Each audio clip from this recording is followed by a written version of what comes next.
Vous êtes-vous déjà demandé ce qui est arrivé à Jésus entre la croix et la résurrection?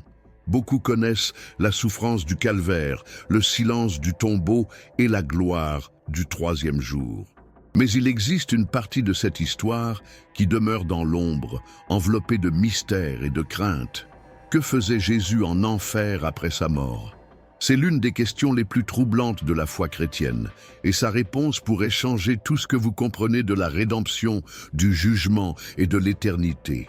Pourquoi le Fils de Dieu aurait-il eu besoin de descendre dans le monde des morts? L'enfer, ce lieu terrifiant réservé au châtiment, aurait-il pu accueillir celui qui n'a jamais péché?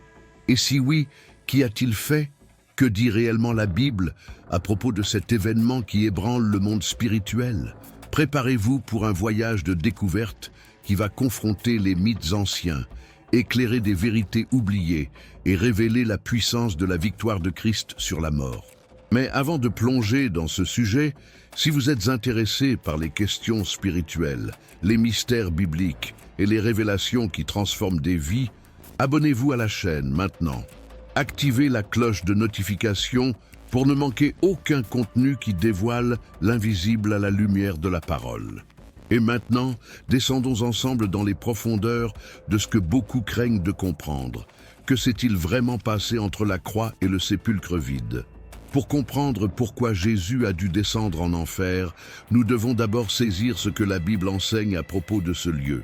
Le mot « enfer » porte une charge émotionnelle immense. Douleur, jugement, peur. Mais dans les Écritures, le concept est plus complexe que ce que beaucoup imaginent. Dans l'Ancien Testament, nous trouvons le terme hébreu « Sheol », utilisé pour désigner le monde des morts. Contrairement à ce que l'imaginaire populaire a construit, le Sheol n'était pas uniquement un lieu de châtiment. C'était simplement la demeure de ceux qui avaient quitté cette vie, juste comme impie.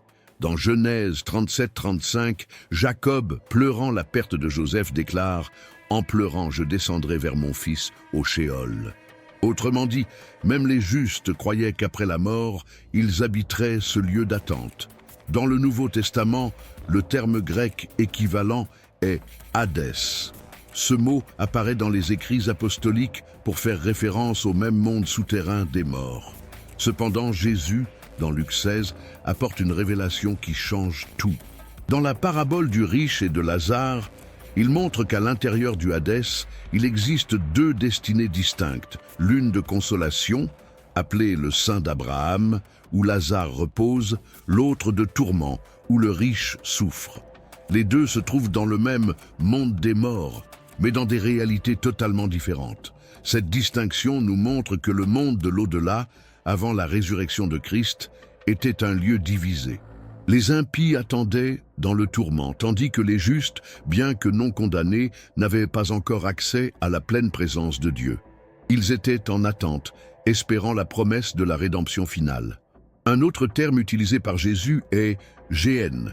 Celui-ci désigne le destin final des impies après le jugement. Un lieu de feu éternel, conscient, réel et irréversible. La Géhenne tire son nom de la vallée de Hinnom, un endroit à l'extérieur de Jérusalem où les ordures et les corps étaient brûlés en permanence.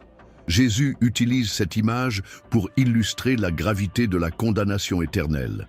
Dans Matthieu 10, 28, il avertit « Craignez celui qui peut faire périr dans la Géhenne à la fois l'âme et le corps ». De plus, l'Apocalypse nous présente le lac de feu, le destin définitif du diable, de ses anges et de tous ceux qui rejettent le salut. Contrairement au Hadès, qui est temporaire, le lac de feu est éternel. Apocalypse 20, 14 déclare « Et la mort et le Hadès furent jetés dans le lac de feu ». C'est la seconde mort. Face à toutes ces définitions bibliques, une question surgit. Si Jésus n'a jamais péché, pourquoi est-il descendu dans le Hadès? Qu'a-t-il fait exactement dans ce lieu où attendaient les morts? Tout d'abord, nous devons déconstruire les images erronées transmises au fil des siècles. Beaucoup imaginent l'enfer comme le royaume de Satan, un trône de feu où il règne, riant pendant que les pécheurs souffrent, mais c'est une construction culturelle, pas biblique.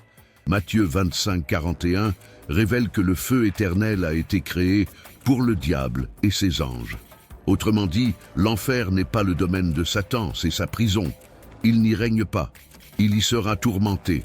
Une autre idée fausse est que l'enfer est un lieu de fête pour ceux qui ont rejeté la foi.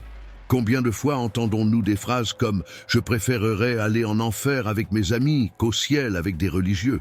C'est un mensonge dangereux. La Bible dit que l'enfer est un lieu de pleurs et de grincements de dents. Matthieu 8, 12. Là-bas, il n'y a ni amitié, ni plaisir, ni liberté. Il n'y a que douleur, solitude et regret sans retour. Il faut aussi clarifier que la Bible ne soutient pas l'idée d'un purgatoire, un état intermédiaire pour la purification après la mort. Hébreux 9, 27 est clair. Il est réservé aux hommes de mourir une seule fois, après quoi vient le jugement. Il n'y a pas de nouvelle chance après la mort. Le choix doit être fait maintenant. Avec cela en tête, revenons à la question centrale. Que faisait Jésus en enfer? L'apôtre Pierre nous donne une réponse énigmatique, mais puissante. Dans 1 Pierre 3, 18, 19, il écrit que Jésus, vivifié par l'Esprit, alla prêcher aux esprits en prison. Qui étaient ces esprits et que leur a-t-il prêché? L'interprétation la plus solide est que ces esprits étaient des êtres spirituels rebelles, probablement les anges qui ont péché à l'époque de Noé. Jésus n'est pas descendu pour leur offrir le salut, mais pour proclamer la victoire. La croix n'était pas la fin, c'était le début d'une annonce triomphale. Le Messie avait vaincu, le prix était payé, l'autorité avait été reprise. Cette descente de Christ dans le monde des morts avait un autre dessein, libérer les justes qui attendaient dans le Shéol. Avant sa mort et sa résurrection, personne ne pouvait accéder pleinement à la présence de Dieu. Même des figures comme Abraham, Moïse et David attendaient l'accomplissement de la promesse. C'est pourquoi Éphésiens 4, 8, 10 dit « En montant dans les hauteurs, il a emmené captive la captivité. Il est descendu dans les parties les plus basses de la terre, a libéré ceux qui s'y trouvaient et les a conduits à la présence de Dieu. La croix fut le prix.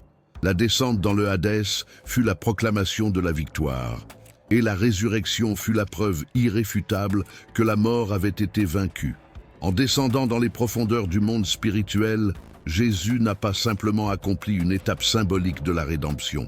Il a établi une borne éternelle dans la guerre entre la lumière et les ténèbres. Ce ne fut pas une visite silencieuse. Ce fut une marche triomphale annonçant que le pouvoir du péché, de la mort et de l'enfer avait été écrasé. Imaginez l'impact de cette déclaration dans le monde spirituel. Les principautés et les puissances, qui pendant des siècles ont opprimé l'humanité, contemplaient maintenant le Fils de Dieu marchant victorieux dans leur domaine. Pas comme un prisonnier, pas comme un vaincu, mais comme un roi conquérant.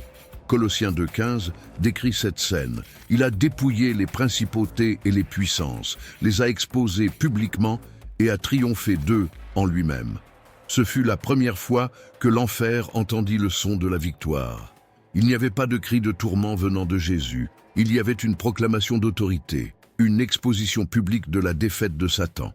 La croix, qui semblait être la fin, était en réalité la clé qui ouvrait les chaînes des justes attendant la rédemption. Mais qu'est-ce que cela signifie pour nous aujourd'hui? Comment ce voyage invisible de Christ affecte-t-il notre réalité physique et spirituelle? Cela signifie que la peur de la mort a été détruite. Hébreux 2, 14, 15 nous révèle que Jésus a pris chair et sang, afin que par la mort, il détruisit celui qui avait l'empire de la mort, c'est-à-dire le diable, et qu'il délivra tous ceux qui, par crainte de la mort, étaient toute leur vie retenus dans la servitude. Le diable n'a plus le contrôle sur le destin de ceux qui sont en Christ. Il n'en possède plus les clés. Dans Apocalypse 1, 17, 18, Jésus lui-même déclare « Ne crains point, je suis le premier et le dernier et le vivant. J'ai été mort, et voici, je suis vivant pour toujours. Amen. Et j'ai les clés de la mort et du Hadès. » Ces paroles changent tout. Le dominion de l'enfer a été brisé. L'éternité avec Dieu a été ouverte. Le voile qui séparait l'homme du Créateur a été déchiré de haut en bas, non seulement dans le temple, mais aussi dans le monde spirituel. La victoire de Christ n'a pas été seulement contre la mort physique, elle a été contre la condamnation éternelle.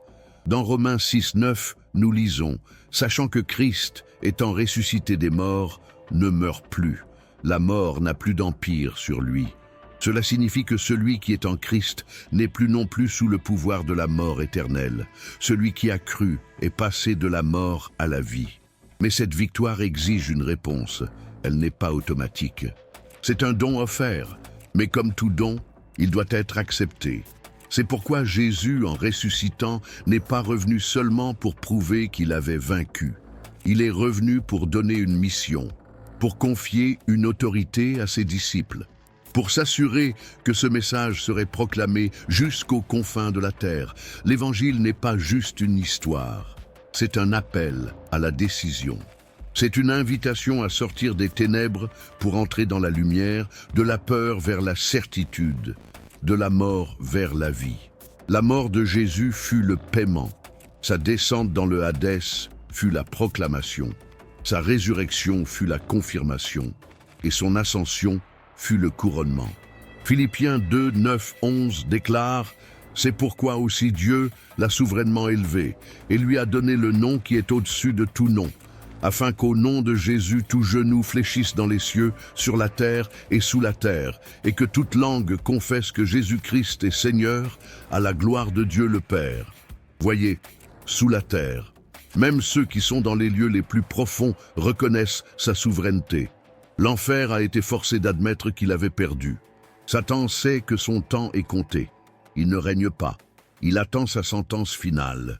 Et cette sentence est écrite dans Apocalypse 20, 10. « Et le diable, qui les séduisait, fut jeté dans les temps de feu et de soufre, où sont la bête et le faux prophète. Et ils seront tourmentés jour et nuit, pour toujours et à jamais. » L'enfer n'est plus une destination inévitable. Il a été vaincu. Et cela change le cours de l'histoire de l'humanité. Mais qu'est-ce que cela signifie pour vous maintenant ? Cela signifie que vous pouvez avoir la paix concernant votre destin éternel. Cela signifie que la culpabilité qui vous hante n'a plus de droit légal sur vous. Le prix a déjà été payé. La condamnation a été ôtée. La sentence a été annulée. Mais il y a une condition. Jean 5, 24 nous enseigne « En vérité, je vous le dis, celui qui écoute ma parole et qui croit en celui qui m'a envoyé a la vie éternelle, et ne vient point en jugement, mais il est passé de la mort à la vie. » La décision vous appartient. La porte est ouverte, mais seuls ceux qui la franchissent trouveront la vie éternelle. La Bible est claire, il n'y a que deux destinées. Soit vous êtes en Christ et recevez la vie éternelle, soit vous restez séparés de lui et marchez vers l'enfer, un lieu qui, comme nous l'avons vu, n'a pas été créé pour vous, mais pour le diable et ses anges. 2 Pierre 3, 9 révèle le cœur de Dieu. Le Seigneur ne retarde pas sa promesse, bien que quelques-uns la regardent comme tardive, mais il use de patience envers vous, ne voulant pas qu'aucun périsse, mais que tous arrivent à la repentance.